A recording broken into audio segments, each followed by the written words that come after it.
Laut biru, pasir putih, kelapa muda, dan buah segar. Di mana lagi kalau bukan di surga dunia? Akhirnya Lukman bisa piknik juga tuh. Dia lagi nyantui di pantai sambil menikmati es kelapa muda. Cuaca hari ini sangat cerah dan semuanya terasa indah. Tapi senyum Lukman seketika lenyap karena ternyata dia cuma mimpi. Dan di situ ada 2 tanda yang nunjukin kalau dia cuma ngelihat ilusi. Apa kamu bisa nebak tandanya?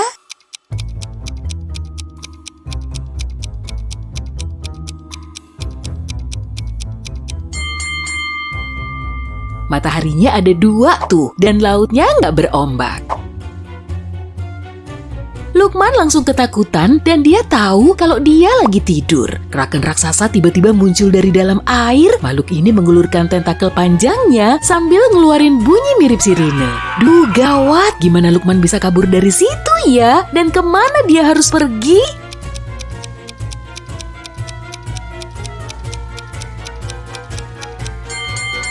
Dia nggak perlu kemana-mana kok, kan cuma mimpi. Dan kraken itu bisa bikin dia bangun lagi. Si monster meraih tubuh Lukman, kemudian dia mulai sadar. Ternyata Lukman lagi dikurung di dalam laboratorium. Jadi, beberapa hari yang lalu, para saintis berhasil menangkapnya dan mau menjadikan dia sebagai kelinci percobaan. Kraken yang tadi dia dengar sebetulnya bunyi sirine asli. Kedipan lampu merah memenuhi seisi laboratorium yang mirip kapal pecah. Barang-barang berserakan di lantai dan banyak meja nggak tertata rapi. Duh, gimana nih? Dia cuma sendirian lagi. Dan di dinding lab cuma terpasang potret beberapa ilmuwan. Kunci pintunya pasti ada di sela-sela dokumen ini. Buruan, bantu Lukman nyari kuncinya biar dia bisa lolos.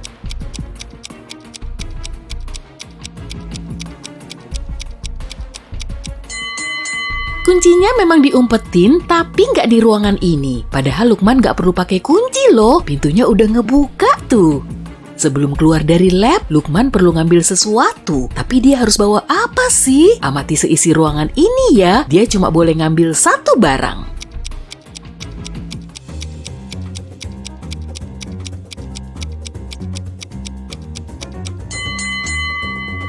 Sebaiknya pilih sepatu aja. Itu bisa menghangatkan kakinya saat dia ada di luar lab.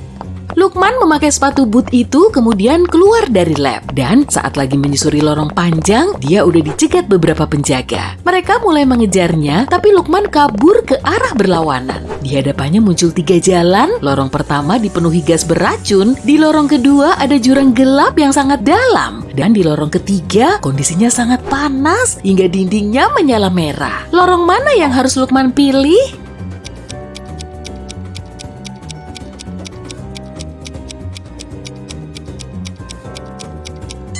Lorong kedua yang ada jurangnya. Amati baik-baik deh. Lantainya bisa mantulin cahaya. Berarti lantai itu berbahan kaca. Jadi Lukman bisa berjalan di atasnya. Lukman kemudian menyusuri lorong kedua dan ternyata dia terjebak. Di depannya udah ada sejumlah penjaga. Dan mereka ngeliatin Lukman. Kalau begini dia nggak akan mungkin bisa kabur kan? Tapi kok ada yang aneh ya? Para penjaga ini nggak membahayakan sama sekali. Kenapa bisa gitu?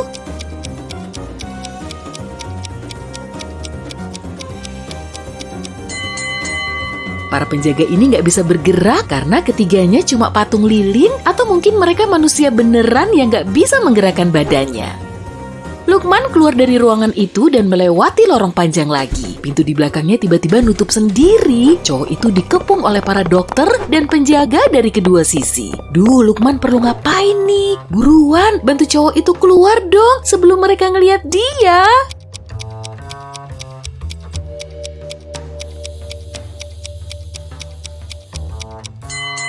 Kamu ngelihat keranjang cucian itu kan? Di dalamnya ada jas putih. Jadi Lukman harus nyamar seperti dokter supaya dia bisa lewat di sela-sela mereka.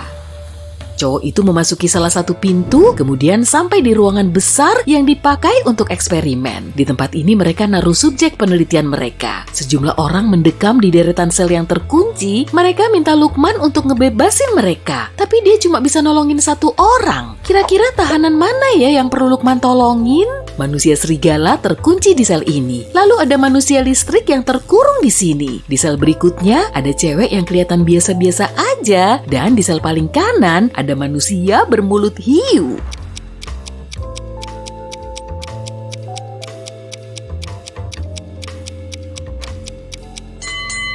Lukman harus nyelamatin cewek ini karena tahanan lainnya adalah monster. Emang kamu ngiranya apa? Jawabannya simpel aja kok. Lukman ngebuka sel cewek itu dan cewek itu memperkenalkan dirinya sebagai Jihan. Tapi dia nggak mau keluar bareng Lukman karena dia nggak percaya sama Lukman. Kenapa bisa gitu ya?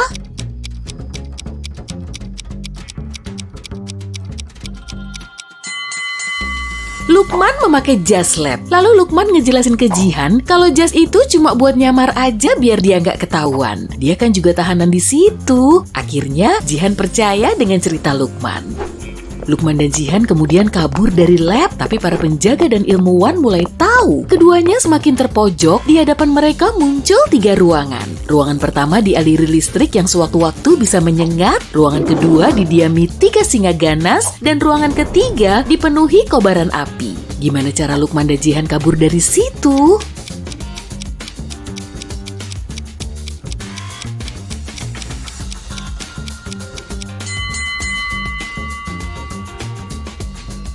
Mereka nggak harus milih salah satu ruangan. Di dinding lorong ada lubang ventilasi yang ngebuka dan mereka bisa keluar lewat situ.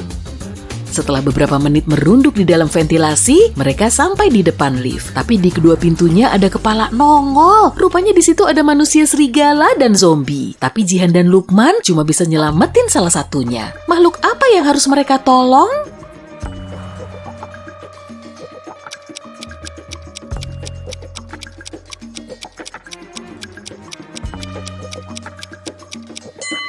Mereka perlu nyelamatin manusia serigala. Zombie itu udah mati, jadi nggak apa-apa lah kalau dia gentayangan tanpa kepala. Tapi sebelum ditolongin, manusia serigala itu malah kabur duluan. Laboratorium itu berada jauh di bawah tanah, jadi mereka perlu naik 40 lantai untuk sampai ke permukaan. Dan setelah liftnya ngebuka, mereka sudah berada di gubuk reot.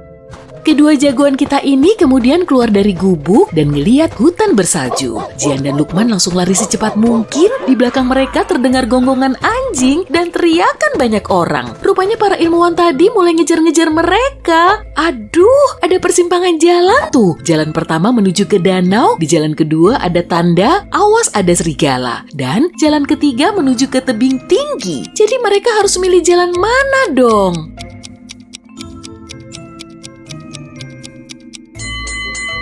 Di tempat bersalju kayak gini, danaunya pasti beku. Lukman dan Jihan melewati danau itu sambil terus berlari. Dan akhirnya mereka sampai di area lapang. Di situ sudah ada 2 cowok yang kelihatan biasa-biasa aja. "Kami boleh ikut kalian gak?" tanya mereka. Tapi Lukman bisa ngerasain keanehan pada salah satu cowok itu. Gimana dia bisa tahu ya?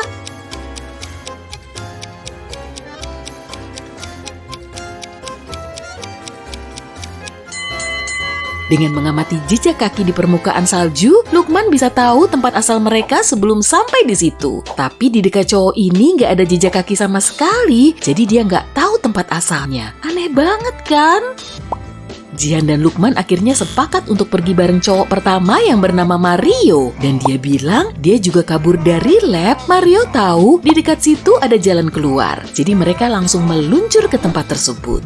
Setelah berjam-jam menyusuri hutan, mereka yakin kalau pengejar mereka udah pergi. Masalah lain pun mulai bermunculan. Di tempat terbuka kayak gini, mereka kedinginan dan kelaparan. Tapi kemudian mereka bisa nemu rumah kecil untuk menghangatkan badan. Yah, pintunya dikunci. Di mana ya kuncinya?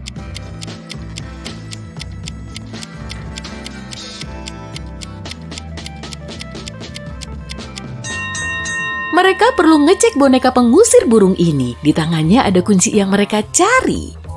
Setelah berhasil membuka pintu, mereka nemu makanan dan pakaian. Di situ mereka bisa makan, beristirahat dan menghangatkan badan sambil siap-siap ngelanjutin perjalanan lagi. Lalu di belakang rumah mereka nemu mobil tua dan kebetulan banget di dalam tangkinya masih ada bensinnya. Tapi saat Lukman membawanya ke halaman rumah, ban mobil itu nabrak paku sampai bocor. Jadi terpaksa deh, mereka harus jalan kaki lagi. Hari semakin gelap dan hawanya semakin dingin. Tubuh mereka semakin menggigil meski terbalut pakaian tebal. Mereka harus ngapain ya supaya tetap hangat?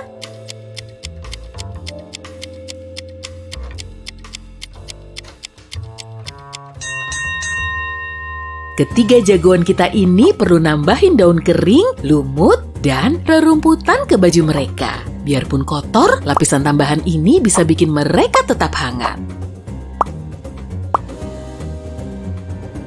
Mereka telah sampai di tepi hutan dan dari sela-sela ranting pohon, mereka bisa ngelihat jalanan yang diterangi cahaya rembulan. Akhirnya mereka bisa selamat dan saat ini mereka cuma perlu nyari tumpangan mobil. Mario, Lukman, dan Jihan mengikuti jalan besar untuk nyari tumpangan. Setelah menunggu beberapa saat, mereka ngelihat mobil yang melaju ke arah mereka. Lukman melambaikan tangan agar mobil itu berhenti. Tak lama kemudian, mobil pick-up kecil terlihat melambat. Sang sopir menurunkan kaca jendelanya, lalu bertanya, "Apa kalian perlu bantuan?" Jihan langsung nyeritain semua kejadian yang mereka alami dan sopir itu minta mereka agar segera masuk ke mobilnya. Tapi Lukman menolak keras. Dia yakin pria ini bukan orang baik. Loh, kenapa dia bisa nyimpulin begitu ya?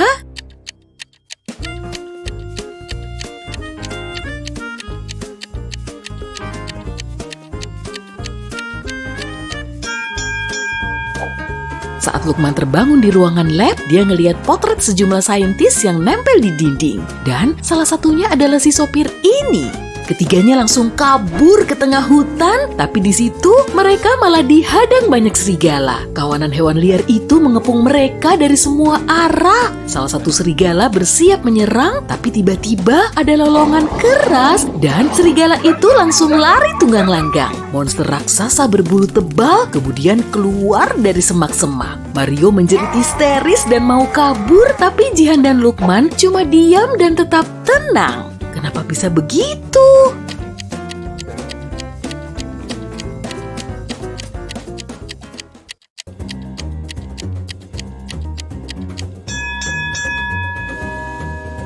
Itu kan manusia serigala yang tadi diselamatin mereka di pintu lift.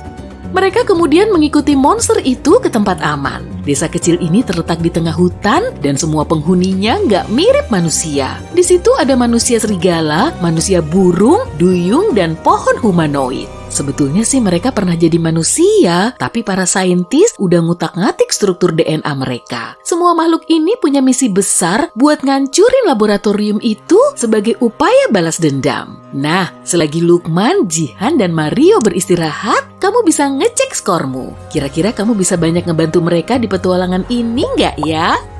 0-3 poin, Lukman gak akan bisa keluar dari lab kalau dia ngedengerin saranmu. Kamu masih kesulitan menghadapi situasi menantang. Mungkin karena kamu terlalu gugup ya, atau mungkin kamu perlu lebih fokus aja. 4-7 poin, kamu udah cukup ngebantu para jagoan kita untuk keluar dari masalah. Itu pun masih belum cukup karena pemimpin tim harus punya karakter kuat. Tenang aja, skillmu akan semakin terasah kok kalau kamu sering latihan. 8-11 poin, kamu bisa nyari solusi dari berbagai situasi sulit dan mampu mengatasinya. Sebentar lagi kamu pasti jadi pemimpin hebat.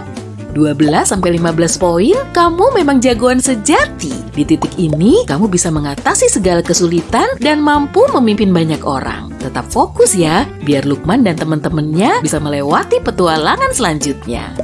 16-17 poin, ini sih udah jelas banget kalau kamu paling jagoan di antara para jagoan. Masalah nggak akan bikin nyalimu ciut, tapi malah membuatmu semakin bersemangat.